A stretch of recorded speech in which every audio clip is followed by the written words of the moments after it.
It's a bit dark, but on the back of the camera, that looks amazing. On the back of the camera, looks so cool. Inside this boat, a guy doing repairs inside this boat. It's absolutely fabulous. It just goes to show why it's important, or a good idea, to come to your to locations different times of year and stuff, at different times of the day, different times of year. Because I've never been here when the sun, if you can see that, is over there now, and it's continuing round there. So at no point, really, is the sun going to be over here? And I've never seen that. You should see what I've got this thing balanced on right now. A giant crane on the edge of Tenby Harbour. It's hilarious. So what we're talking about today is why I use manual focus over automatic focus, AF or AFC. So if you're new to street photography, I'll stand here, I'll get better light me.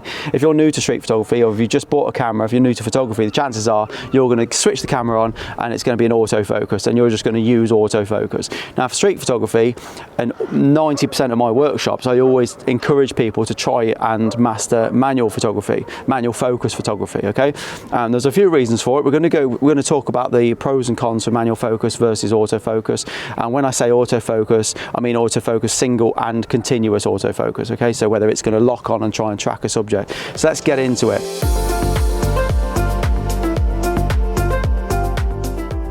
Camera tech is very good these days, other than cameras that are designed to be used in manual focus. I mean, the Leica isn't particularly good at autofocus. It's okay, but it doesn't rival something like the Canon, the Sony, the Fuji, the Nikon, that sort of thing, Olympus.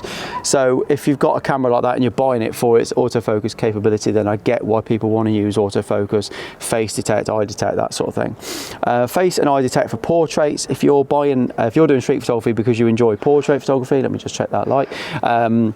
Then I get why you wouldn't want to use manual focus, because if you want to do portrait photography at 1.4, you're going to have a nightmare job trying to get that person's eye locked in focus. It's going to be a bit of a git for you. Now, next thing to consider is it allows a wider range of apertures. So I understand that if you're buying a prime lens, this is a prime lens. Prime lens means it doesn't zoom. You can't turn the lens and it will zoom in and out. This stays at the focal length that it is, and this one's a 28mm. Okay, so it stays a bit wider than my eye, your eye. If you're buying a prime lens like a 50mm or an 85mm with the intention of shooting at 1.8, 1.4, then autofocus is going to be the option. But also, if you want to go right down to f8, f11, then autofocus is going to work for that as well. So autofocus will carry you through any aperture on any lens, providing you've got enough light.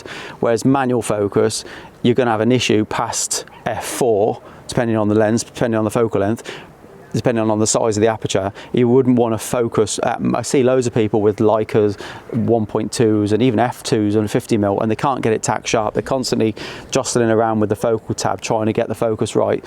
So obviously, if it depends on what you're shooting, the focal length you're shooting and the aperture that you're using, autofocus might be the best option for you. Now, I mentioned a lot back button focus. I talk about back button focus a lot because that's when I used to use the Fujifilm cameras for street photography. I still use them for my events and my weddings and a lot of my commercial work. I still use Fuji and Sony for that. But if you've got a button on the back of your camera, most times it says AF on.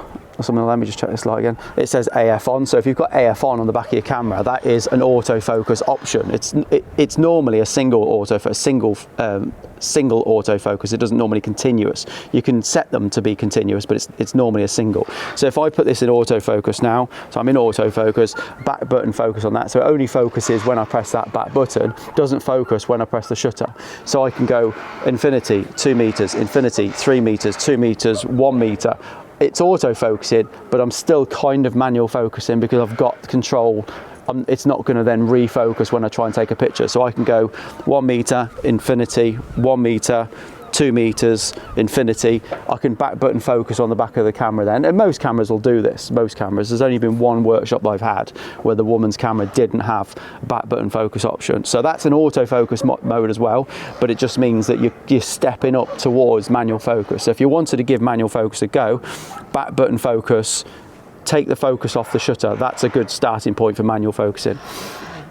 Now you've got to know when to toggle between autofocus and manual focus and autofocus and continuous focus. All three of them have their strengths and weaknesses. So for example, I own a Sony. 90% of the time the Sony stays in autofocus continuous because that's what I bought the bloody thing for sports, for portraits, for everything. But if I was doing something like landscape photography or street photography with the Sony, I wouldn't use autofocus continuous. I'd use single or manual. Okay, so you just got to know, doesn't matter what camera you've got, you just got to know when to switch between the three: autofocus, continuous and manual. Right then, noisy car's gone. A lot depends down to your lens capability. If you've got a really basic lens, an old-fashioned lens that doesn't autofocus very well, you might be better off with manual focus anyway, because if it's going to hunt and it's going to grind and it's going to be really slow and laggy to retain focus, you might as well just slick it in manual focus. If you've got focus peaking, put that on, the little dots that show you where it's focusing, and just use that. I wouldn't use manual focus with a lens that was 50mm and past. So 50mm, 85mm, 90mm, 112, 200, all them lenses, I would always use them in autofocus, because it's just the depth of field is going to be so small. Even at something like f11, your depth of field at 90mm f11 is still going to be very small, so you're better off shooting those lenses in autofocus or autofocus continuous. All right then, let's get into the negatives. There's always cons where there's pros, there's cons.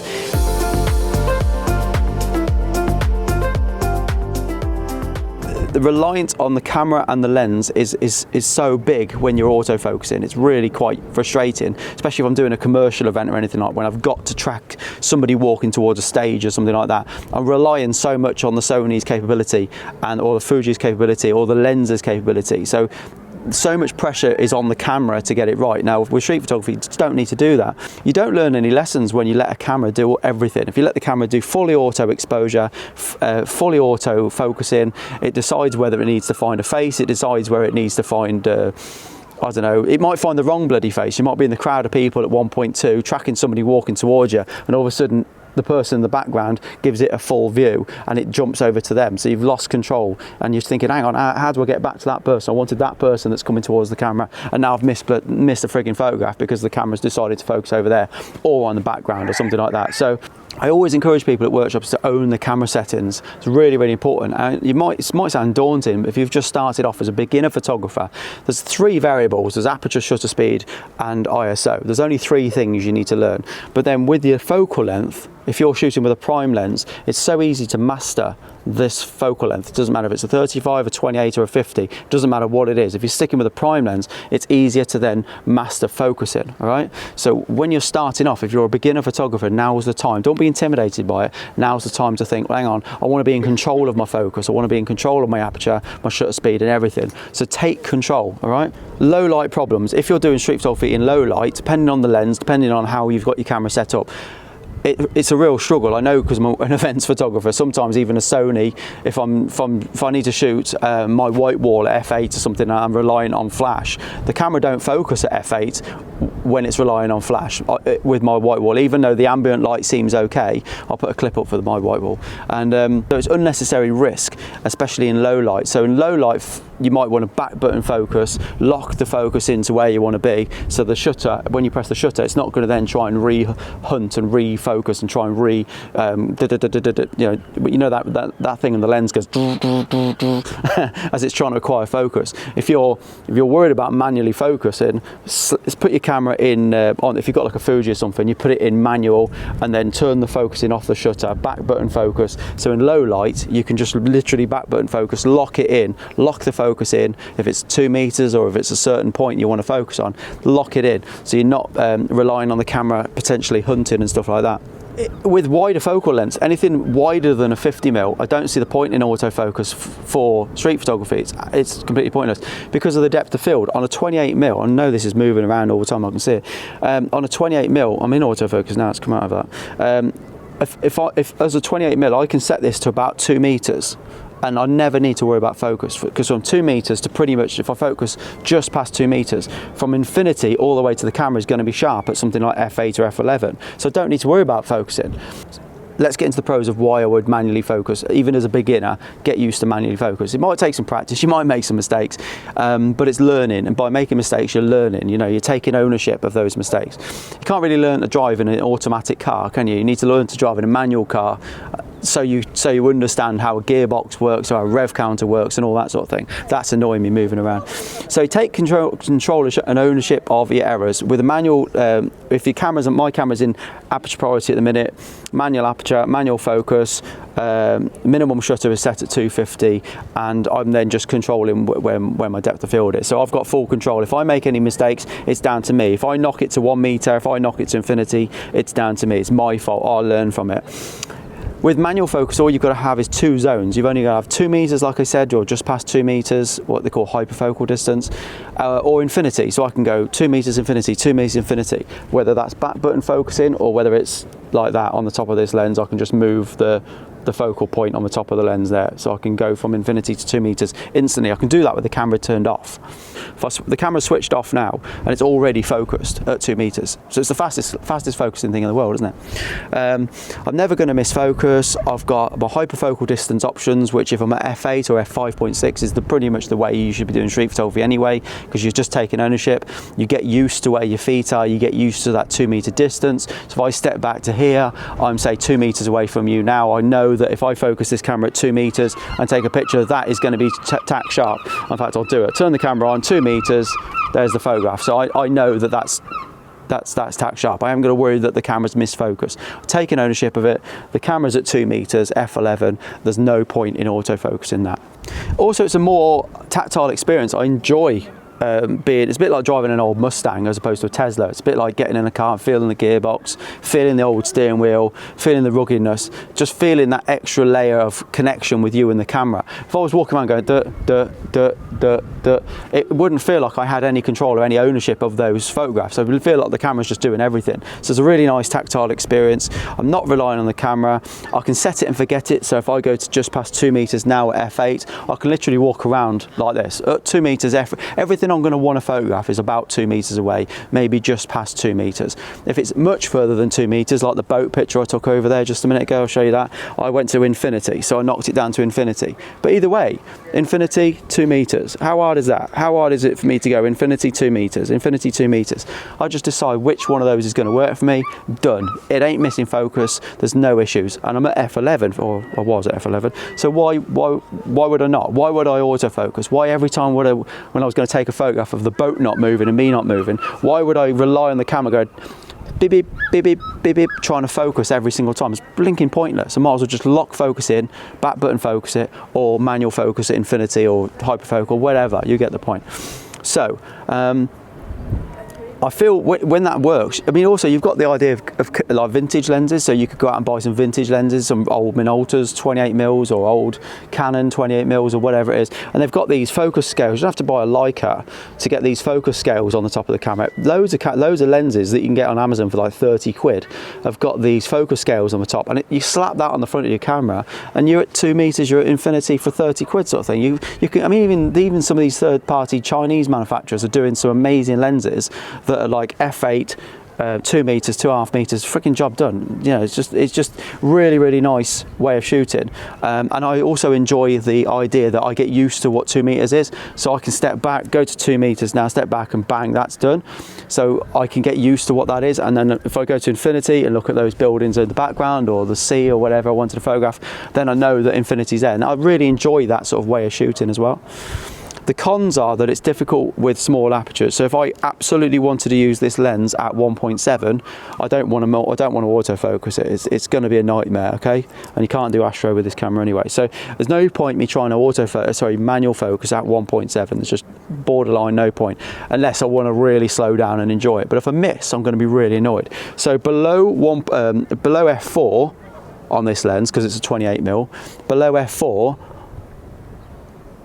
I would autofocus, if that makes sense. Below f4, so 2.8, f2, that way I would autofocus. Above f4, so if I go from f4, if I go f4 now, at f4 I can zone focus. At f5.6 I can definitely zone focus. At f8 I ain't gonna worry about a thing, right? So f8 and above, I ain't gonna worry about a thing.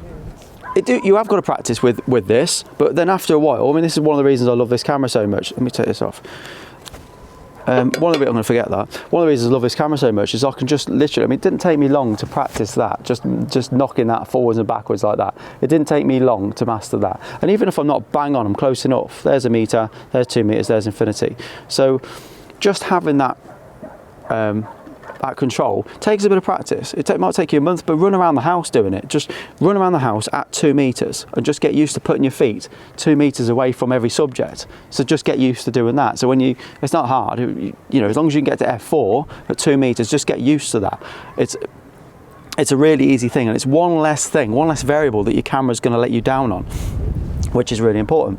So to conclude, unless you need to shoot wide open, unless you have to shoot wide open, or if you're above 50mm, use manual focus.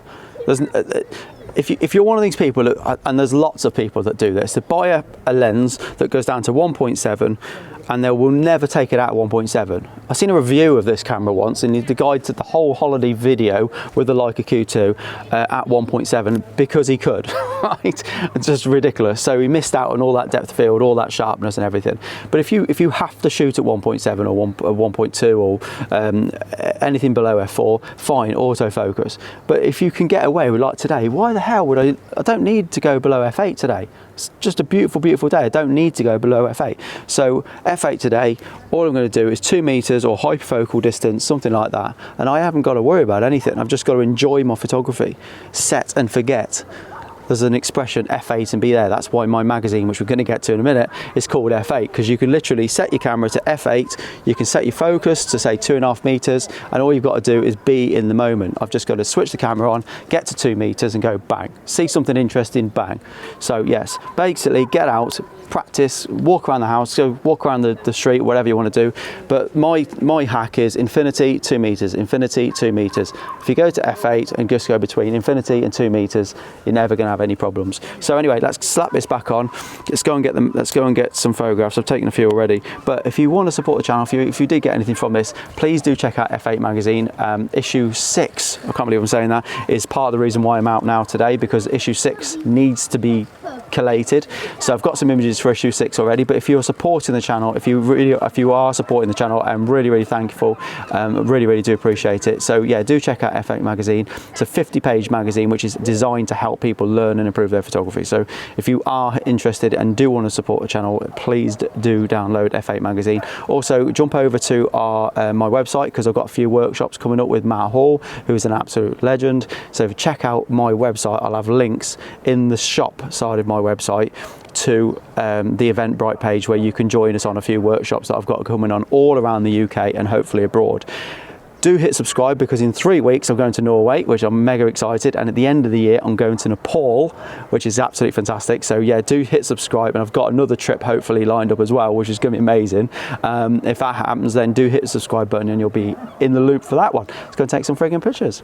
At f11, if you look there on this, and this is the same for any 28mm lens, it's not specific to this camera, so any 28mm focal length will do the same thing. So f11 or f8, I can go down to f8 if I'm really cautious with light, but f11 on a bright sunny day. If I put the infinity marker at f11, so that infinity marker there at f11 there, you see that? If I do that, it means if you look the other side, the f11 there says all the way to about 1.5 meters. But see the 1 there and the 2? So you got the 11 there pointing between the 1 and the 2. So f11, put the focus in just past 2 meters, says, this is called a hyperfocal distance, so you've got the 11 there which points to infinity, and the 11 there which points to just below 2. So from infinity all the way to below 2 at f11 is going to be sharp, and I'm focusing just past 2 meters, and that's on a full frame camera. So if you did this on a Fuji or Olympus, you'd have even more depth of field. But focusing it manually just past 2 meters, it's going to lock in a lot of depth of field. No reason to miss a thing. Let's get on with it. This light is amazing. I'm so excited for this. I'm so excited for this. I'm like a freaking kid today with this 6 months of shit weather we've had. Oh, this is amazing. The colours here. Through the Leica, because I've got it on vivid colour, this all looks spectacular. The red. If you've got somebody, let's go back to just over 2 meters hyperfocal. I say my focus peaking's going nuts now, so I can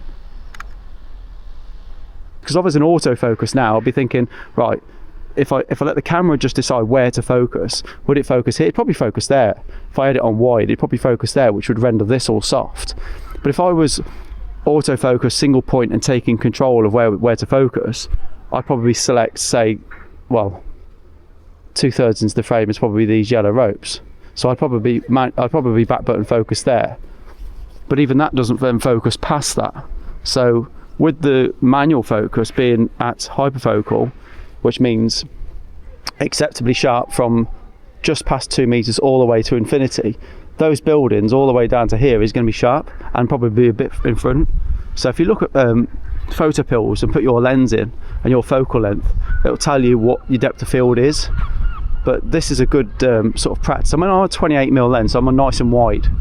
But this is a good sort of scene to show me where my focus falls off. I don't imagine this will be very, very sharp on the front and the bottom of this boat here. I imagine that's a bit... But yeah, definitely where those people are. Cool. It's the boat, funny enough. That is the same boat. Really, I should focus to infinity here. So I'm going to focus to infinity. I normally have 2 zones. I normally have a 2 meter and then an infinity. And this obviously, because he's not moving, I'm not moving, I can shift my focus to infinity. How you doing? You're right. Does this boat sort of live here every time it moors? It stays here? In the winter? Yeah. Pretty much. Because the last time I was here about a year ago, I took my favourite photograph of the year, and there was a gentleman, you might have been the other guy that was with him, there was a guy doing repairs on it, and I'm sure it was the same boat. I can't remember his name. I did give him a card. I was going to send him the photographs. Colin?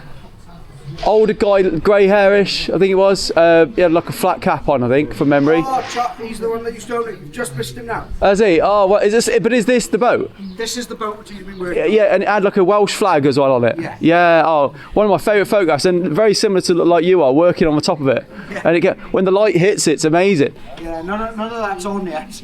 Do you mind if I send you a copy of the photographs? Do you mind me taking them? Because you carry on, mate. You're a silhouette anyway, so I can't see your face. But I'm happy to show you the pictures, so you're happy with them, you know. Don't worry about it at all. Thank you, mate. Love, love, love Tembe. On the Leica, this exposure is -3.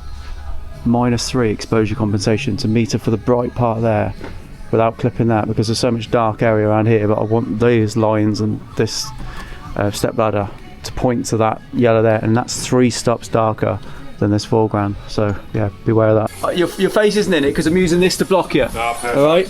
That's the kind of photograph I like. Yeah, and just try and see your hand, which I'm having a job to do.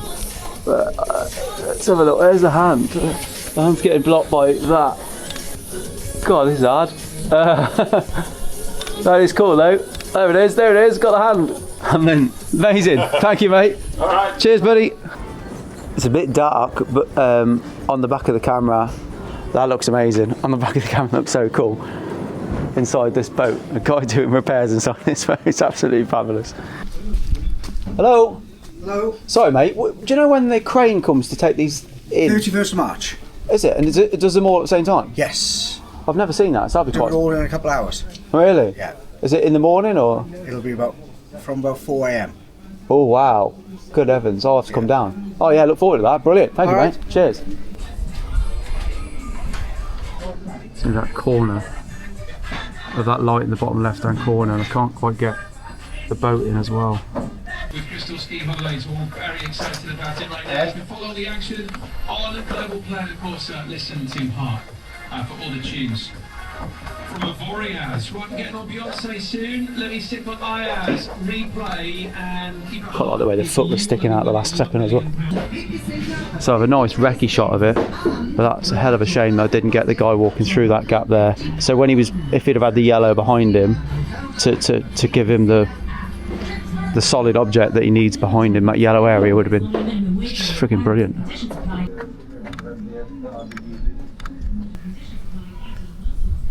Obviously I haven't got to worry about my focusing at all because I'm still at hyperfocal distance. I'm still focused about 3-4 meters in the frame, relying on depth of field both ways. So I'm just knocked it now. I'm at f11. What I think I do have to bear in mind is as I'm coming into these different environments is my histogram. So I'm basically down to minus just under 2 stops now. In fact, to be honest with you, if I went down to 2 stops, underexposed by 2 stops, I would be safe. The exposure compensation is all I need to worry about now, because I'm locked in at manually focusing. I haven't got to worry about my focusing. I've just got to worry about my exposure compensation. I just can't believe these colours. I need to go. I need to leave these guys alone, but I'm just addicted. I don't know what this street's called, but it's ever so popular in the summer with photographers. I have never taken a photograph down here that I even thought was half decent. It's not going to happen today, but there's a nice sort of frame there where these are silhouetted in the cafe. Through the other side of there, got the daffodils in the bottom left. This green, balancing the colour. Still focusing at the same. I'm at f8 now though. ISO's gone up to 800. Well, there's a shot, but that just of the kid. I think I'm going to give it a rest there, because I've taken absolute loads of photographs and I've only got half an hour left anyway, so I might as well go and find a coffee shop, edit the photographs I've taken today, because I think I've done really well.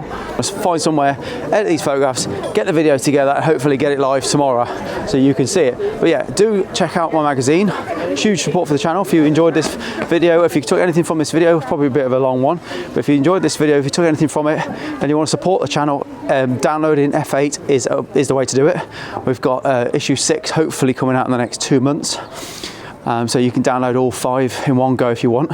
Also subscribe for the Norway trip, which is in 3 weeks, and the Nepal trip, which is in October. I'm filming that for somebody else, but of course I'll film that for me. And also, if you're in the UK and you want to do a street photography workshop with myself, Matt Hall, the link in the description and all on the website will take you to the event Dewberry's, that you can jump on that workshop. We've only got 2 spaces on that workshop now, so if you want to come on it, there's 2 spaces left for that workshop. I forgot to mention also, all day I've had the camera focused f11 or f8 pretty much the same place, so there has only been 1 or 2 occasions when I've had to go to infinity, but most of the time just about there has been perfect for everything. The only thing I've needed to give 2 shits about really was the exposure compensation, because of some of the darker areas we went to. But all day so far, f11, just over 2 meters, and yeah, shouldn't have missed a single photograph. No excuse. Thank you so much. I hope you enjoyed the photographs. I'm looking forward to seeing some of them. Got 10,000 of boats to go through, and yeah, thanks so much for watching. I'll see you in the next one. Take care, guys.